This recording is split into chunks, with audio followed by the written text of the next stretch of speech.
Let's look at another complex, which is hexafluoridocobaltate 3 ion.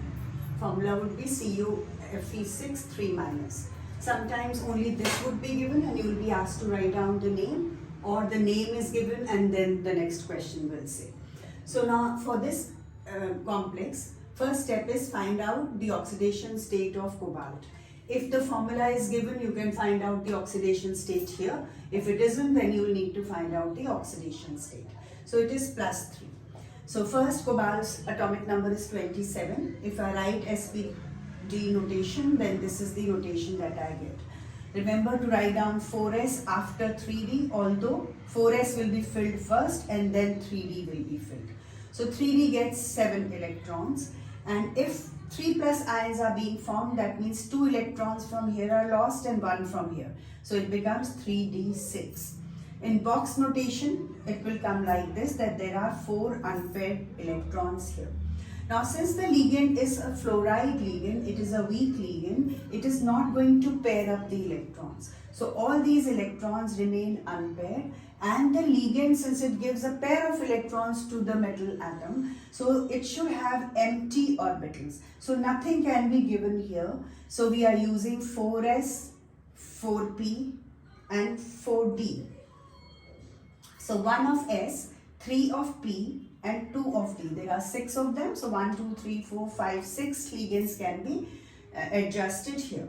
So the hybridization becomes sp3d2, 1s, 3p and d2, hybridization. It is octahedral, paramagnetic, because there are unpaired electrons here. The other complex is tetracyanonickelate 2 ion. So this nickel, we'll find out the oxidation state is coming as +2. So nickel's atomic number is 28. So it comes as 3d8,4s2.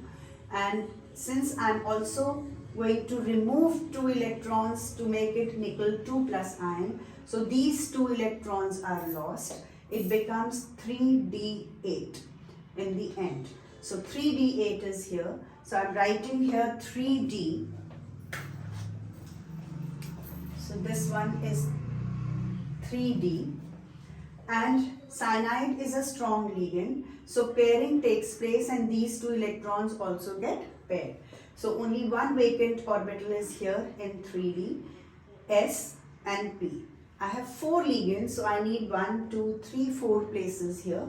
So it becomes DsP2 hybridization. 1 of D, 1 of S, 2 of P, so DsP2 hybridization. All the electrons are paired, so I'll say it is diamagnetic.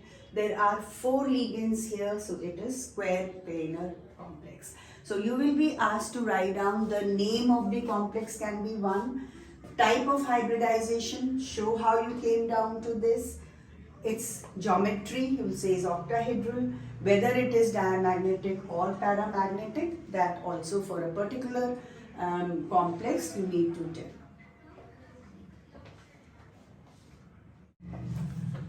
Now see the complex hexacyanoferrate 3 ion, so which is FeCN6 3 minus. So if I am writing Fe20, its oxidation state is coming as +3. If I write Fe26, this is the electronic configuration, 3d6 and 4s2. Fe3 plus ions mean that 2 electrons from here are lost and 1 from here. So it becomes 3d5. Now 3d5 is half filled and so it is more stable. So your question will be, why is Fe3 plus ion more stable than Fe2 plus ion? You say Fe3 plus ion consists of half filled d orbital, which is more stable. So Fe3 plus is more stable. So in 3d there are 5 electrons like this, 4s and 4p are vacant. Under the influence of strong cyanide ligands, pairing takes place. So after pairing, only 1 electron is left here, which makes this paramagnetic in nature. And 1, 2, 3, 4, 5, 6 ligands are to be attached here from CN6. So hybridization becomes D2sp3 hybridization, and paramagnetic and octahedral in shape. If I have nickel carbonyl whose oxidation state is 0. So if oxidation state is 0, I will use the same electronic configuration. Nickel is 28, so it becomes 3D84S2.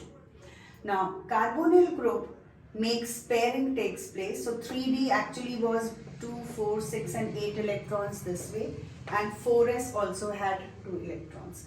So pairing takes place, and so these get paired up here and this is shifted here. So all 3D electrons are now paired. 4S is vacant and 3 of P are also vacant. I have only 4 ligands here, so I need only 4 places here. So it becomes sp3 hybridization. sp3 you know is a tetrahedral geometry, and it is diamagnetic because all the electrons are paired in this case. So you will again be asked for particular complex, its hybridization, its geometry, whether it is paramagnetic or diamagnetic.